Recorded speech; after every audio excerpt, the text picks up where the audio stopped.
ndumeliso khathihi na phaṱhutshedzo kha vhaṱaleli vhoṱhe vha Longa Khwanḓa podcast. Greetings and a blessing to all of you colleagues. I did say last week that after thinking it through, I thought, what should I call you as the audience, viewers, subscribers? And I think it is the best to just refer you as colleagues. I am overwhelmed by your support, by your comments. Some of you talking with me privately to give me pointers. I took a huge step to record this podcast by myself with my experience, and I thought I will learn as I go.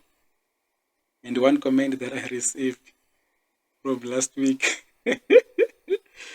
is that in as much as I am talking from my heart and from my mind, everything not necessarily going through a script, is that I tend to wander around and not focus on the camera. So let me try one more time. This is episode number 3 of Longa Khwanḓa NPC podcast. Welcome. And before I go into today's content, I'd like to really thank you. The number of support is amazing. And I really hope that throughout this year, I will grow this podcast up to a point where I can have a proper studio and start to have guests.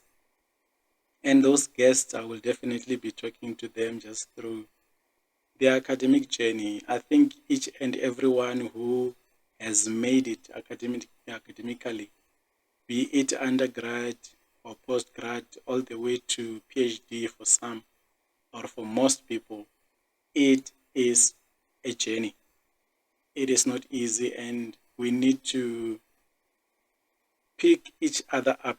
You know, they say that the greatest is someone who is able to pick someone down as they go up. So with so much experience academically, with so much that someone can say, it is only worth it to pick up someone. It is only the right thing to allow God to use us to replicate what He has done in our lives. I know for a fact that I'm not the only one who went through such a hectic academic journey. We are a lot. And this platform, this podcast, can definitely be a platform where we can talk and just encourage. And as I said, my journey started with 15,000 Rand from the Makhado municipality. We need to replicate that. Just give someone that kick, that start. 1 foot in, Longa Khwanḓa, 1 foot in. God will take care of the rest. All right. Thank you. And I think it is the right thing to do, just to give everyone who has been tuning up to this third podcast, even everybody who would be tuning in for the first time today, I'd like to give you a round of applause. Thank you.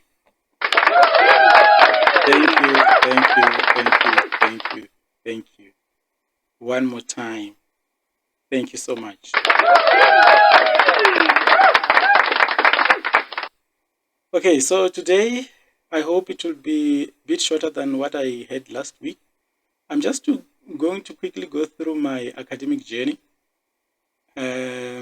Spiritually, everything that I have been through, I'm going to share about it today.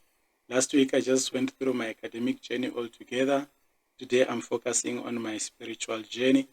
next week I'll talk about my my personal life. So talking about my spiritual life, I think I should start by saying that, my teenage years have been very interesting because at the age of 13, just when I was starting to become a teenager, I started to date. So I started dating at the age of 13. I got born again at the age of 14. And the big one for me, at the age of 15, I started to pay tithe. I started paying tithe at the age of 15, in that order. And that is something that I am proud of. I speak about this journey with the utmost humbleness because it has just been God who, when I got born again, I took the scripture in the literal sense. And when it spoke about a lot of things, paying tithe, being the blessed one, being more than a conqueror, overcoming scriptures, I would just confess scriptures and over again and personalize them. And some things I would go on and do exactly like paying tithe. So, yeah, throughout my secondary school, like I said, I started dating at the age of 13. So that was just at the end of standard 5. Then from standard 6 until grade 12, I was dating someone. We were together at school. We were these young lover birds. And in fact, the relationship lasted 20 days, less of 10 years. So when it was just about to be 10 years, 20 days before that, unfortunately, the relationship ended. So it's rare, really, to find a relationship that can start at such a tender age and go all the way to 10 years, from 13 to 23. And I will go through with you that journey next week.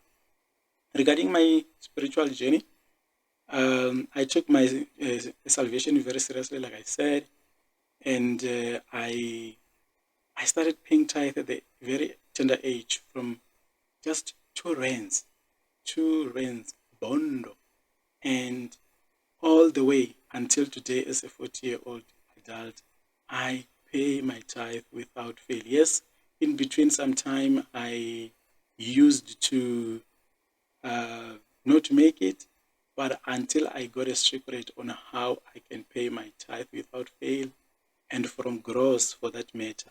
So that 2 rand that I paid tithe with, which was the lowest when I was young, today God has multiplied it.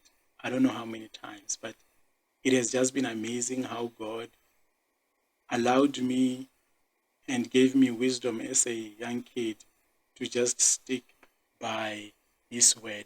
It has been an amazing journey spiritually. And remember, I spoke about Miss Mrauzi when I was at secondary school. She picked up that this kid goes to the toilet during breaks. He doesn't have lunchbox. Then she gave me money, and I didn't really use that money for lunch. Obviously, I've got other things. I would take it home, buy bread and whatever. But one thing that she did not know is that the same way that a businessman would run all the way to the bank smiling, I went all the way to church, knowing that I have got time, knowing that my secondary school teacher, who dedicated herself to give me money, has actually given me a seed that I can pay my tithe. That is the strongest point that I have as a person has just been to stick by God's word and stay there. So I would be smiling all the way to church. And when I was at secondary school doing grade 12, I had peace knowing that somehow God is going to open doors for me. I had peace knowing that in as much as I come from that family that I don't even have money for lunch, God would open doors. And I was so blessed that the Makadu municipality, when I passed matric, immediately in 2004, very early that year, they gave me 15,000 rand, and that was it. I got entry into varsity, and my academic journey started. The following year, in 2005, I got 28,000 from the Tshwane Metro. Just like that, no strings attached, not a bursary, just once off. God continued to plant financially into my academic journey, and that is something that even today I cannot go without speaking about. I cannot go without appreciating and praising God, and also having this fire in me to replicate what He did in my life. God has been so faithful to His word, and with this podcast and this NPC, I know He's going to replicate. So I've always been a person who's very much active at church throughout my young life, through university. Actually, when I was at university, I was involved at TSCF, Tax Student Christian Fellowship. I was in leadership, and we did amazing things there. So my spiritual journey has been amazing, amazing, amazing, until I realized when I finished adversity. Remember, I was supposed to have finished in 2008. I didn't finish. Then came 2009. In 2010, I received a letter from the university dismissing me, a letter of dismissal saying, "You are not finishing, so we are going to just release you. We cannot continue with you unless you show commitment." So in the letter they said I must motivate why I must be readmitted. And yes, I got readmitted. And then from there, 2011 was the year that I was studying under strict monitoring. And then 2012, I finished. I did my project, and then I finished at the end of 2012. So that journey has been so hectic that I was sleeping on campus. I had nowhere to stay. I had nowhere to sleep, but only to sleep on campus in lecture halls. And I could only use a shower. You know, these things also happen at work, where the people who work at the offices, they come very early in the morning with wearing their own clothes, and then they change to the clothes of working or the uniform, and then later they change, they take a shower. So there was a shower that I was using on campus just to stay clean, hygienically. And that is how I survived at some point in my life. And through that as well, I never lost hope. I just thought that God would still come through for me. I got a key to that shower, and that's all I needed. As to what I would eat, it was just a day at a time. But through that, I never lost hope, and God has been so, so amazing. But the crux of the spiritual life that I need to say is that when the university sent me the letter in 2010, I took it from there. And then after that, having finished 9 years later, I discovered something that, wow. In 2013, the year that I started to work, I told you that I got a borehole at home to get water. I bought a buggy so that I can start building. That specific year, there was a manifestation at a certain church that my degree was held up somewhere. That specific spiritual manifestation said, Phumuzo thinks he's smart. He thinks he is better than everybody. That degree of his, he will never get it. That degree of his, we have got it. We have hidden it. We are sitting on it. He will never, never, never get it. And this is in 2013 when I had started working. Remember, I finished in 2012. So only after I was done with my studies, it came up that I was in a spiritual warfare on my academic journey, which I was not aware of. I only got to hear about it when I finished. And I sat there, I was shattered that, wow. In as much as I kept the faith, I actually had no idea that it was a spiritual warfare. And somehow, God opened doors for me. God allowed me to get my degree without even the spiritual realm realizing that that guy actually got the degree. Because the year that I had already started working, I had already got a borehole at home. I had already gotten a car. I remember that month, it was in August 2018. I bought my car in July. So just after buying my car, and then in August, there was that spiritual manifestation. So that spiritual manifestation is happening after I had graduated. It is saying, Phumuzo will never get the degree. And that's why we always say the devil is a liar. Only after I finished, the devil is still saying Phumuzo will never get the degree. So God made it possible for me to escape that snare that was holding my degree. 9 years that I was on campus, those 4 additional years, in as much as they have been very, very, very, very hectic, it was war, apparently. It was war, apparently, until God allowed me to pass through. Phumuzo will never get that degree. Phumuzo thinks he's better. Phumuzo thinks he's smart. But by the time that is being said, or by the time I'm hearing that, I've already had my degree. It has been an amazing spiritual journey. And I believe that that spiritual breakthrough, God has given me the grace.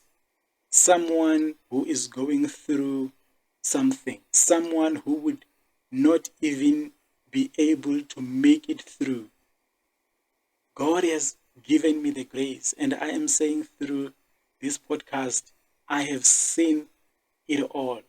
Academically, just failing, knowing that I have failed a course and I cannot do anything about it. Personally, the things that I will share with you, I have gone through. And spiritually, even, I did not know that my degree was being held elsewhere until God himself released it. And that's, in summary, my spiritual journey. There's still a lot that I'm going to share. There's still scriptures that I'm going to share. But what is the crux of the matter about my spiritual journey and my academic journey is that in as much as the devil thought Phumuzo will never get the degree, I got it. God made it possible. I went as far as doing postgraduate degrees. I'll share with you as I continue with the podcast how far I am academically. God has been amazing. And I will also share with you the moment where the breakthrough came. I remember when I received that letter from a university in 2010, I took it to my spiritual father, Bishop Ramachimbira, and I said, this is the letter. I am defeated. I have nothing else but to appeal and write my own letter and submit so that they can readmit me. And the bishop prayed for the letter that I was going to send back. And I remember when he was praying, he was just saying that zvanḓa zwa vhuloi, zvanḓa zwa u fara zwithu zwa vhathu, zwa u sa ṱoḓa vhana vha mudzimu vha tshi wana siphaṱu tshezo. He was just basically being prophetic about what I would hear later. It's like he was feeling in his heart, in his spirit, that my degree is being held somewhere, and he was praying exactly to say, let this degree be released. So when that letter was prayed for and I took it back to university, it went with a prayer from the man of God who had said, the devil, take out your hand. The blessings that you usually uphold and block for people, you are releasing in this case. And the last 2 years, in 2011 and 2012, were smooth sailing as I was finishing the journey. God has been amazing in my academic journey. God has been amazing. And I am saying, God can do it for someone else. God can do it for someone else. He can replicate it. And that's why Longa Khwanḓa has been established. It has been something that I always wanted to do until right now. With all that has been said, God allowed me to go through this experience. And I thank Him that He allowed me to go through it. My name is Phumudzo Mopatuchezwa, the Blessed One, Vorachitanga, Mr. BBL to you. Bye-bye.